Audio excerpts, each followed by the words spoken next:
Today's scripture reading is from the book of John, chapter 21, verses 15 to 19. When they had finished breakfast, Jesus said to Simon Peter, "Simon, son of John, do you love me more than these?" He said to him, "Yes, Lord, you know that I love you." He said to him, "Feed my lambs." He said to him a second time, "Simon, son of John, do you love me?" He said to him, "Yes, Lord, you know that I love you." He said to him, "Tend my sheep." He said to him a third time, "Simon, son of John, do you love me?" Peter was grieved because he said to him the third time, "Do you love me?" And he said to him, "Lord, you know everything. You know that I love you." Jesus said to him, "Feed my sheep. Truly, truly, I say to you, when you were young, you used to dress yourself and walk wherever you wanted. But when you are old, you will stretch out your hands, and another will dress you and carry you where you do not want to go." This he said to show by what kind of death he was to glorify God. And after saying this, he said to him, "Follow me." This is the word of the Lord. It was in my 7th year of ministry in 2010 when the text that was read out today by Heather really came to life for me. I'd taken a stress leave from ministry. I wasn't sure if I was really even cut out for ministry. And about the 6-month mark of that time away from ministry, after a season of God restoring me and healing me, I sensed God calling me back to ministry. And I remember that passage in particular, John chapter 21, became for me very real, very deeply felt for me. After being restored and strengthened, I felt Jesus say to me very personally, "Do you love me? Feed my sheep, tend my lambs, nurture my flock." But as I've reflected on this passage over the years, I realized that I really only heard half of Jesus' commission in that passage. There's a second part to this commission that we don't often talk about, and it has a very profound way on how we understand both the Christian life as well as ministry. What Jesus is asking of Peter was not just feeding the lambs, feeding his sheep. Because the second part of our reading, the second half of it, verses 18 to 19, talk about something else. See, the author of the Gospel of John, immediately after verses 15 to 17 about feeding the sheep, writes verses 18 to 19 about the way that Peter is going to die. In fact, John prefaces that prediction about his death with Jesus' signature. "Truly, truly, I say to you," as if to say, don't miss this, Peter. This is how you are going to feed my sheep. This is the really important part, Peter, and it's related to the cross.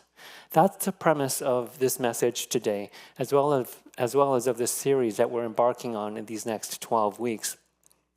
That the cross and the Christian life are deeply, intricately, intimately intertwined, and they should be. So in these next 12 weeks, we're going to take a deep dive into the cross. I'm going to look at the cross in the Gospel of John. I'm going to look at the cross from the letters of Paul. And as a bonus, we're going to look at the cross from Martin Luther in the 16th century. Now, the cross of Jesus is something that we all recognize as being central to our faith. There would be no Christian faith without the cross. The cross, in fact, has come to symbolize Christianity. It's on top of our buildings, it's in our art, it's in our we wear it as jewelry around our necks. We have it displayed in all places. But in the series, I want to think not just about the cross as an event that happened in history, not just as something that Jesus did on our behalf, but as something that changes the way that we live our lives today, or at least it should. It should be the basic pattern of the Christian life, something that shapes our everyday following of Jesus. Today, what I want to do, first I want to look at the first part of that passage, verses 15 to 17, Peter's restoration. And then we're going to look at the second part of that passage, verses 18 to 19, in a bit more detail. And then finally, we'll just look at and think about some suggestions, some applications as we begin to move forward in these next 12 weeks. Okay, let's read that text out one more time. Having said all of that, and with that in the back of your minds. When they had finished breakfast, Jesus said to Simon Peter, "Simon, son of John, do you love me more than these?" He said to him, "Yes, Lord, you know that I love you." He said to him, "Feed my lambs."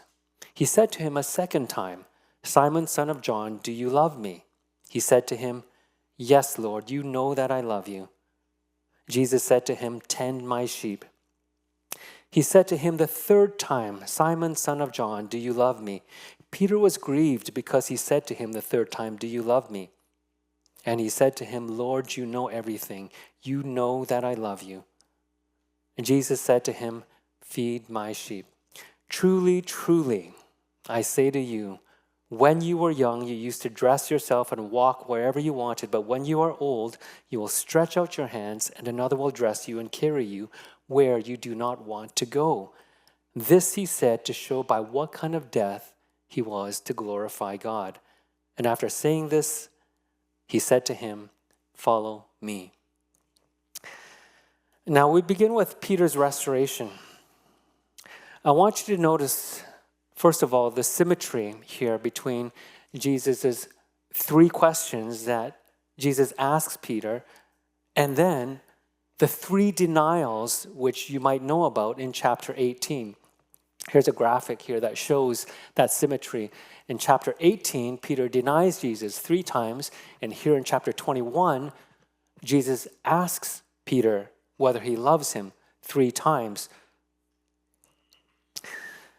There, in chapter 18, Jesus says, "I'm not his disciple, I don't know him," and he denies that he knows Jesus 3 times. Here in this chapter, Jesus says, "Do you love me? Do you love me? Do you love me?" And 3 times the answer is yes. Jesus is not just testing Peter to see if he really loves him, but really what it is a way of providing Peter a way of undoing what he had done. Does that make sense? 3 denials, 3 affirmations of his love for Jesus to restore what was broken. It's the narrator's way, John's way of saying that despite Peter's failure, he is not disqualified from discipleship and even from leadership. Indeed, the way that the narrative is set up in the Gospel of John, Peter's restoration here at the very end of the book of John completes the narrative arc of Peter's story. It's not until this moment after his restoration that Peter is then given the commission from Jesus to feed his sheep, Jesus' sheep, his lambs, his church.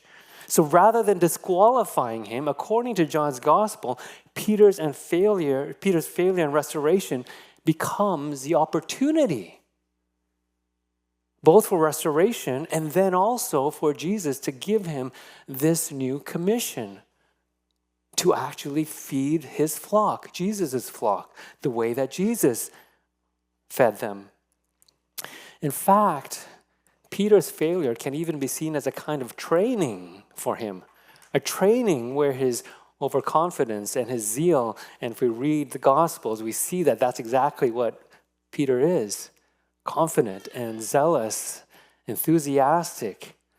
But where that overconfidence is humbled, and where that zeal is redirected by Jesus, a really strong case can be made that it wasn't until this moment that Peter becomes truly ready to be a shepherd, to be a leader in the way that Jesus wants him to, and to take on this commission to feed Jesus' sheep. After all, how do we learn to love as Jesus loved? How? How do we learn to love others as Jesus loved others?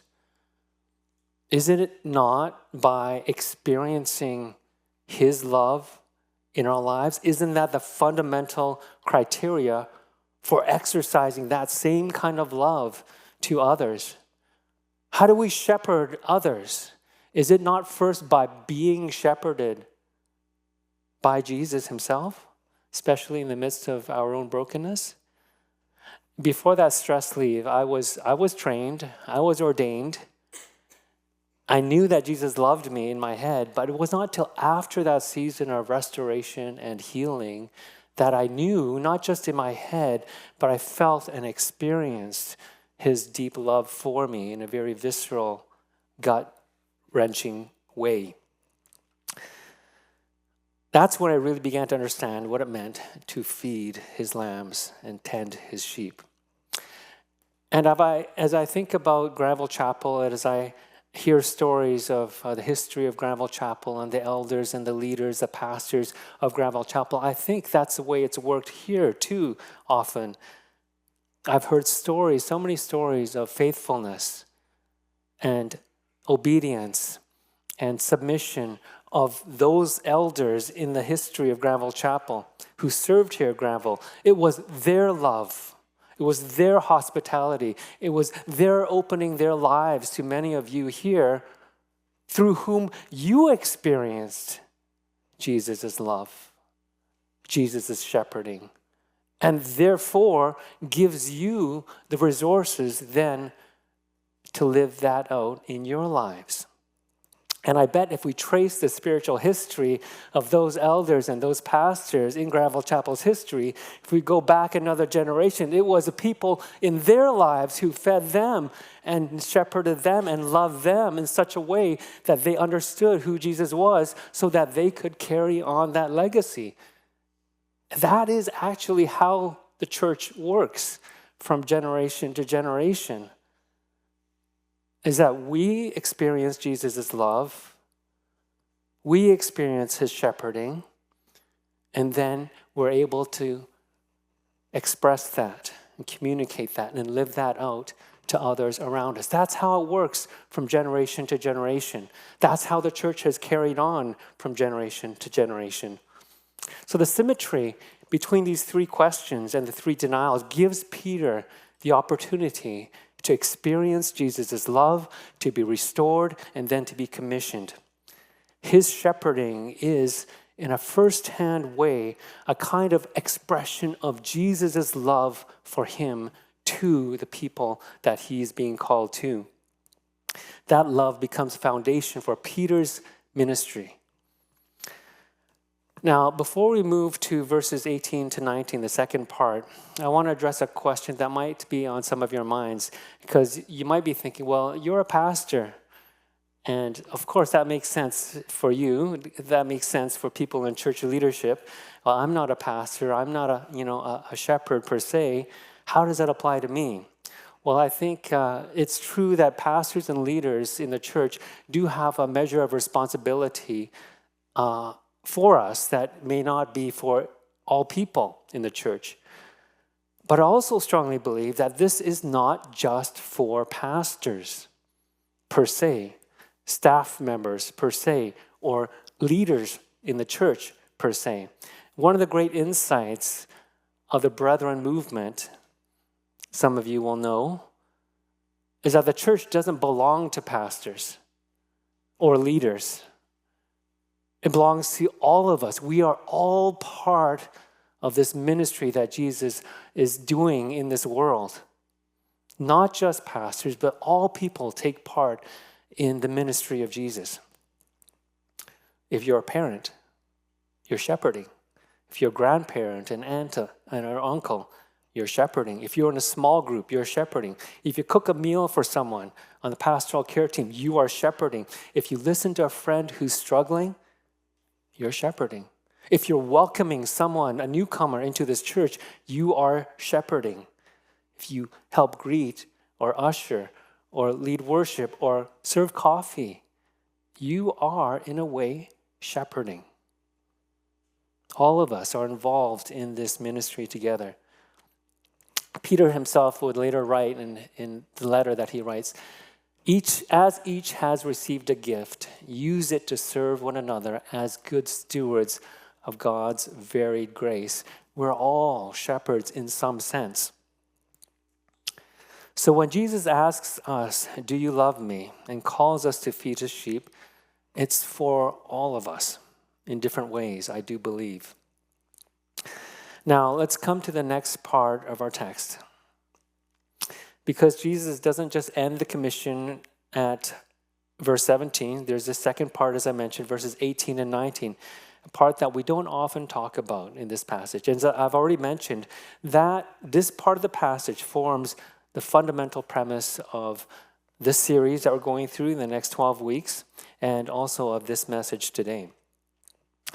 That the commission from Jesus to feed Jesus' sheep is very closely connected with this part of this passage about the kind of death that Peter is going to die.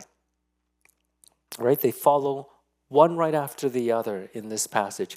It's almost as if now that Jesus were assured that Peter's confession of love is genuine and pure, he's saying to him, this, Peter, is what it will mean for you to feed my sheep. You will stretch out your hands, and another will dress you and carry you where you do not want to go. And this he said to show by what kind of death he was to glorify God. Now, there is some debate about what that actually refers to. This phrase, stretching out your hands and being led where you do not want to go, is that referring to the later tradition that says that Peter is going to be crucified? Or does it simply mean that the stretching of hands is perhaps his imprisonment and being led where he does not want to go? So there is some debate about that. I think, though, it does refer to the way that Peter's going to die on a cross for two reasons. The first is the narrator's comment. He said this to show by what kind of death he was to glorify God. That phrase echoes almost word for word chapter 12, verses 33 in John. He said this to show by what kind of death he was going to die. That is a reference to Jesus just preceding his death. Just before he goes, before chapter 13, and this night in which he is betrayed, he spends with his disciples in the farewell discourse. He said this to show about what kind of death he was going to die. That's Jesus was talking about himself in that passage. It's a reference to the cross. And that reference is one of the three lifted up sayings in the Gospel of John. So that's one clue, I think, that points to the kind of death that Peter is going to die, probably by a cross. And the second is that the word glory or glorify God here in chapter 21, in the Gospel of John, primarily refers to the way that Jesus dies on the cross. For us, it's a little bit paradoxical. Glory and the cross, but this is partly what John is trying to help us understand. Glory is not just about resurrection. It is that. But for John, glory primarily is about being lifted up on the cross. So that when John says that this is to glorify God, the kind of death that Peter is going to die, again, it probably refers to the cross. Now, whether it's about Peter's death on a cross or just about Peter's death is kind of a small detail, isn't it? Because in the end, it's really about, as the narrator tells us, about the fact that Peter is going to die. He is going to be martyred for his faith, for Jesus. And that's linked to his role as a shepherd.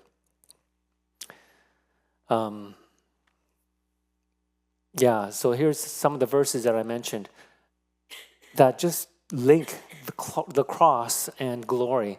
Jesus answered to them, "The hour has come for the Son of Man to be glorified." He's talking about the cross. That's that pivotal point in chapter 12.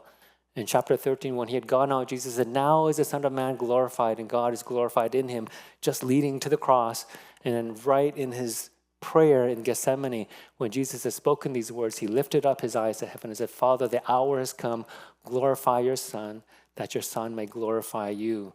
All of those in reference to this event of the cross, which is just about to take place. The more important point, whether it's crucifixion or death, though, is that Peter's death is linked to Jesus' death.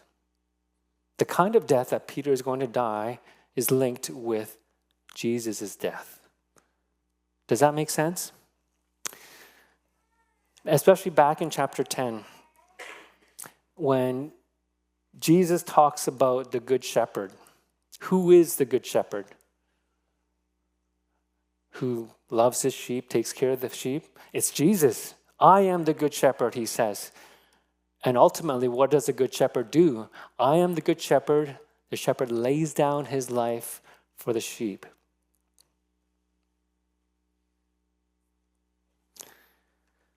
So when Jesus commands Peter to tend his sheep and feed his sheep, I don't think it's too much to say that Jesus is asking Peter to love his sheep the way that he loves the sheep.